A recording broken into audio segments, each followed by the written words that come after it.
tracksuits and red wine, movies for two. We'll take off our phones and we'll turn off our shoes. We'll play Nintendo, though I always lose. 'Cause you watch the TV while I'm watching you. បងខ្ញុំឃើញវីដេអូចិនហ្នឹងគេធ្វើមនុយមីមនុយអីកូនប៉ា8ខែញ៉ាំ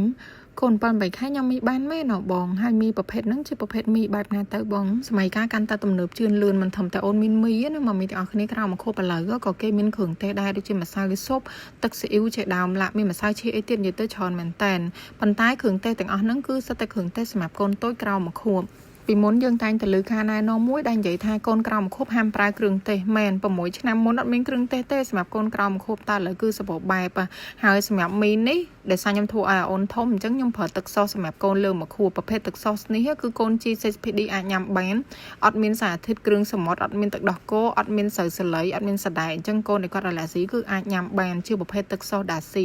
ហើយសម្រាប់មីរបស់យើងនេះមកមីទាំងអស់គ្នាទូឯកមីហ្នឹងគឺអូន7ខែឡើងទៅអាចញ៉ាំបានជាប្រភេទមីសេរីរាងសរសៃវាតូចឆ្មាអញ្ចឹងបើសិនជាកូនយើងទូចយើងកាច់វាឲ្យខ្លីចេះមកមែនតើកូនខ្ញុំធំហីខ្ញុំត្រូវដាក់វាទាំងវែងទេប៉ុន្តែដើម្បីចង់បង្ហាញមកមីទាំងអស់គ្នាខ្ញុំកាច់វាឲ្យតូចហើយសម្រាប់បន្លែនេះគឺយើងច្នៃតាមកូនចូលចិត្តទឹកសូដាស៊ីនេះគឺផលិតផលរបស់ប្រទេសជប៉ុនសម្រាប់អូនមកខូបឡើងទៅនិយាយទៅក្លិនវាឈ្ងុយមែនតើមកមីទាំងអស់គ្នាបើនិយាយពីរសជាតិគឺស្រាលខ្លាំងមែនតើហើយសម្រាប់រូបមន្តមួយនេះបើសិនជាមកមីទាំងអស់គ្នាចង់ធ្វើមីដូចខ្ញុំប៉ុន្តែកូនក្រមកខួបគឺយើងបដូរតាពីទឹកសូដាស៊ីមកជាដុំស៊ុបការ៉េដោយសារប្រភេទដុំស៊ុបរបស់យើងប្រើបានពីកូន6ខែឡើងទៅ